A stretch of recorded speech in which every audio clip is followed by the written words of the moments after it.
And it's just not just the budget carriers. China Southern Airlines is also expanding its fleet, but with Airbus planes. The carrier is buying 80 jets from Airbus for an estimated $9 billion.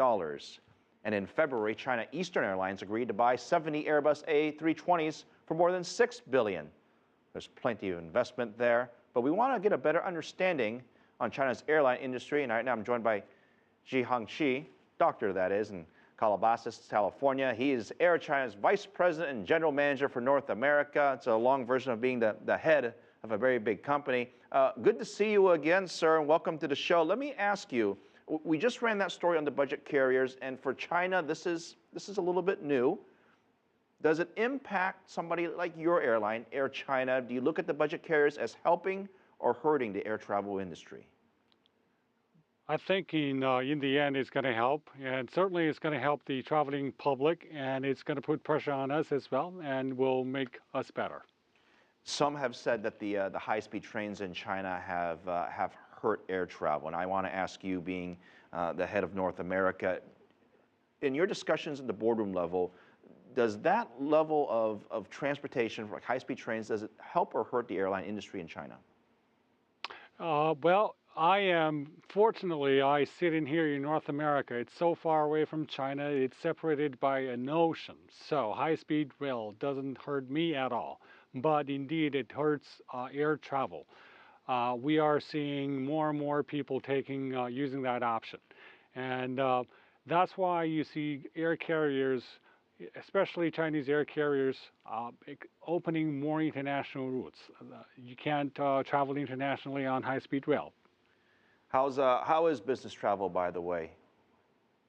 How is what? I'm sorry? How is business travel for Air China right now? I think in general, business travel is a little down for everybody. And in my case, both the Chinese economy and the U.S. economy are slowing down. And there are other certain policy issues that are affecting business travel. So, but overall, the travel volume is holding okay. Now, you recently added, Doctor, some new routes to the United States. I know you have one coming up to Washington, D.C. How are the new routes doing for you? The new routes are doing wonderful. For example, last year we opened Houston. That was the first ever destination that we had opened in 30 years. And that was a resounding success. It's the longest route that we have ever flown. And then we started with 4 times a week, and we brought it daily just about 2 months ago. And that is the fastest we've ever brought an international wide-body flight daily. That fast. Now, the business team, we like to travel quite a bit. We love travel among many of our viewers. We have something to show you. Now, I know you can't see this, but for our viewers, I'm going to show you, I'm going to tell you what we're showing on the air right now. It is a promotional video by Etihad Airways. They're launching their new first-class service.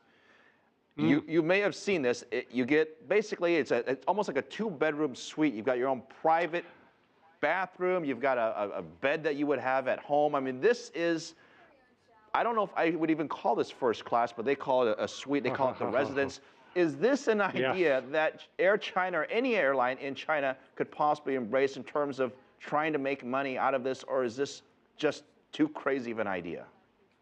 Well, I think we're going to watch it very closely, but for us to do that, we don't see that happen anytime soon. But we will be watching it very, very closely.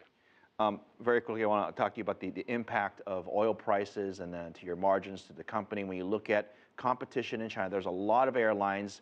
Obviously, China is a huge market. Delta has launched new routes to China. American Airlines has launched new routes to China. I haven't even gone through the European carriers as well. All this competition, how does Air China react to that, and is it ultimately good that more people see this as an opportunity?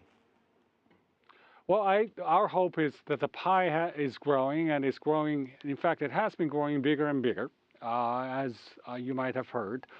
Air travel between, for example, China and the United States, originating in China, has been growing at about anywhere from 30 to 40% annually in the past couple of years. So that's great. And we're hoping that, yes, the pie is big enough for everybody to share. And of course, the U.S. carriers have gotten a lot better after this latest round of consolidation, and just as we did in early 2000s, and so they're getting better, and the competition is more tense. And then you also have Middle East carriers, and then you also have Korean carriers, and they all put up great competition. And competition in general makes everybody good. All right. Well, Dr. Jiangchi, it's good to have you on the show again. Thank you for coming on, and congratulations to your new route to Washington, D.C. Indeed, which we will open in less than a month on June 10th. All right. Thank you, Phil. Great to see you again. All right. Have a good weekend.